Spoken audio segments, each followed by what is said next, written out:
মানবিকের শিক্ষার্থীরা, তোমাদের কি মনোবিজ্ঞান বা সাইকোলজিতে সমস্যা আছে? তোমরা কি পড়া ভুলে যাও বা পড়াগুলো অনেক বেশি কঠিন মনে হয়? তাহলে আজকের এই ভিডিওটা তোমরা দেখো। আশা করছি এই ভিডিও দেখার পরে সাইকোলজি নিয়ে তোমাদের আর কোনো সমস্যা থাকবে না। কেননা আমি তোমাদের বলে দেব যে এই 4টা স্টেপ অবলম্বন করলে তুমিও সাইকোলজিতে একদম প্রো হয়ে যাবে। আসলে এই 4টা স্টেপ কি কি? সবার আগে 1 নাম্বার হচ্ছে ডেফিনেশন গুলো মনে রাখা। মনোবিজ্ঞান এমন একটা সাব চ্যাপ্টার যেখানে ডেফিনেশন সংখ্যা সবচেয়ে বেশি। ডেফিনেশন মানে হচ্ছে সংজ্ঞা। মনোবিজ্ঞানের সংজ্ঞা, শিক্ষণের সংজ্ঞা, এত সংজ্ঞা, প্রত্যেকটা জিনিস এক একটা করে সংজ্ঞা, প্রত্যেকটা চ্যাপ্টারের সংজ্ঞা। আরেকটা ব্যাপার হচ্ছে মনোবিজ্ঞানের প্রত্যেকটা চ্যাপ্টার কিন্তু একটা অন্যটা থেকে সম্পূর্ণ আলাদা হয়ে থাকে। এই ক্ষেত্রে তোমার সংজ্ঞাটা খুব বেশি জানা জরুরি। আরেকটা হচ্ছে তোমার কনসেপ্টটা ক্লিয়ার থাকা জরুরি। যেমন শিক্ষণের কনসেপ্ট, তারপর পরীক্ষণের কনসেপ্ট, প্রত্যেকটার কনসেপ্ট তোমার আলাদা আলাদা করে শিখা লাগবে। তারপর বায়োলজি বেসড যেই চ্যাপ্টারগুলো আছে ওগুলো আলাদা করে শিখা লাগবে। এখন এই ক্ষেত্রে তোমার যে জিনিসটা দরকার, একটা হচ্ছে টিচার, ভালো একজন টিচার। তোমার কলেজের টিচার যদি খুব বেশি ভালো হয় তাহলে তো আর কোনো কথাই নেই, তাহলে তো তোমার আমার ভিডিও দেখার কোনো প্রয়োজন নাই।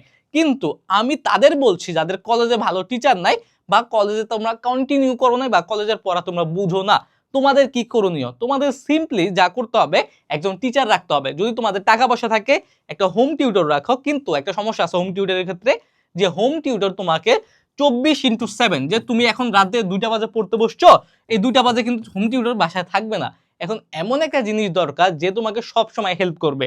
এটা সবচেয়ে ভালো কি অনলাইন কোর্স। অনলাইন কোর্স ভাই, অনলাইন কোর্স হচ্ছে বর্তমান যুগে একদম আশীর্বাদ স্বরূপ। তোমার ধরো রাত্রে 12টা বাজে তুমি পড়তে বসছো, তোমার পরীক্ষণের একটা টপিকে সমস্যা হয়েছে, তোমরা জাস্ট এইখানে আমাদের কোর্স আছে, আমাদের 26 আর 27-এর জন্য একাডেমিক টু অ্যাডমিশন যে কোর্স আছে, এই কোর্সে আমরা সাইকোলজি, বাংলা, ইংলিশ, আইসিটি সহ মানবিকের সকল বিষয়ের প্রথম পত্র আর দ্বিতীয় পত্রের সকল ক্লাস দিয়ে দিচ্ছি, থিওরি ক্লাস। তার পাশাপাশি আছে 225টিরও বেশি চ্যাপ্টারের দাগানো বই। অর্থাৎ তুমি প্রথম পত্রের প্রতিটা চ্যাপ্টার, দ্বিতীয় পত্রের প্রতিটা চ্যাপ্টারে দাগানো বই পাবা। খুব ইজিলি তুমি এখান থেকে পড়ে ফেলতে পারবা।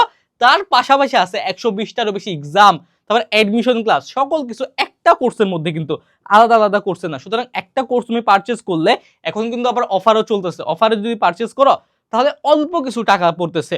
ওই টাকায়, যে টাকা তোমার একটা পাঞ্জাবি কিনাও হবে না, এই টাকায় তোমার সাইকোলজি, বাংলা, ইংলিশ, আইসিটি সকল বিষয় মানবিকের কভার হয়ে যাচ্ছে। হোল কলেজ লাইফ একটা কি কোর্সে তোমার কভার হয়ে যাচ্ছে। এই যে যেখানে তুমি একটা টিচার পাচ্ছ, যে টিচার অবশ্যই ঢাকা বিশ্ববিদ্যালয় থেকে লেখাপড়া করা, এই টিচার কি তোমাকে হেল্প করবে সব সময়, যে কিভাবে প্রত্যেকটা টপিক আলাদা আলাদা আলাদা করে পড়া লাগে। এর ফলে ইকোনমিক্সের যে তোমার সমস্যাগুলো থাকে, সমস্যাগুলো সলভ হয়ে যাবে। তারপরে তোমার কাজ কি, পয়েন্টগুলো মাথায় রাখা, পয়েন্টগুলো তুমি নোট করে রাখতে পারো। যেই সব টপিকগুলো খুবই কঠিন, বিশেষ করে হরমোনের যে চ্যাপ্টারটা আছে, এখানে তুমি পয়েন্ট আকারে লিখে রাখতে পারো। এর ফলে তোমার কি হবে, পরীক্ষার আগে রিভিশন দেওয়াটা সহজ হবে। কয়েকদিন পর পর যদি কেউ চোখ বোলাও, তোমার জিনিসটা মাথায় পার্মানেন্টলি থেকে যাবে। এই কারণে পয়েন্ট আকারে উত্তর করবা, পয়েন্ট আকারে নোট করে রাখবা। এর ফলে তোমার পরীক্ষার আগের দিন পেন খেতে হবে না, পরীক্ষায় তোমার রেজাল্ট অটোমেটিক ভালো হয়ে যাবে। ওকে, তারপরে আরেকটা বিষয় কি, তোমার বোর্ড কোশ্চেন সলভ করা লাগবে। বোর্ড কোশ্চেন থেকে 50% কিন্তু কমন পড়ে। সুতরাং তুমি যদি বোর্ড কোশ্চেনগুলো সলভ করো তাহলে 50% প্রস্তুতি তোমার অটোমেটিক হয়ে যাচ্ছে। কিন্তু বোর্ড কোশ্চেন কিন্তু লাস্টের ধাপ। প্রথমে কি করতে হবে, প্রথমে আমাদের ক্লাস করতে হবে, কোর্সের ক্লাস করতে হবে। তারপরে হচ্ছে দাগানো বই, দাগানো বই পড়া লাগবে। এখানে কিন্তু আমরা এমসিকিউ আর সিকিউ দুইটাই দিছি। এখানে এমসিকিউ আর সিকিউ দুইটা পড়াই তোমার হয়ে যাবে, এমসিকিউ প্লাস সিকিউ দুইটাই হয়ে যাবে। দাগানো বইয়ের পরে তুমি তারপরে কিসে যাবা জানো, তারপর হচ্ছে নিজের বই দাগায় পড়বা। নিজের বই তোমার যেই রাইটারের হোক না কেন, কোনো প্যারা নাই, নিজের বই। আমাদের ক্লাস করলে সকল রাইটারের ক্লাস পারবা।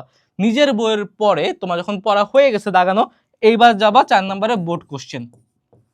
বোর্ড কোশ্চেন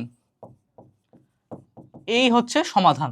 এইভাবে পড়লে তোমার সাইকোলজিতে কোনো সমস্যা থাকবে না। এখন পড়ার সময় যদি কোনো সমস্যা থাকে, যেগুলো আমাদের কোর্স করে তুমি বুঝতে পারতেছো না, তখন কি হবে, তখন সিম্পলি আমাদের একটা নক দিবা, আমরা তোমার সমস্যার সমাধান করে দেব।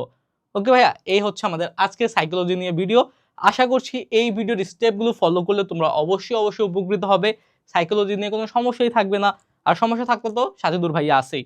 ওকে, তাহলে আজকের ভিডিওটা এখানেই থাকলো। আবার দেখা হবে, সেই পর্যন্ত সুস্থ থাকো, ভালো থাকো। আসসালামু আলাইকুম।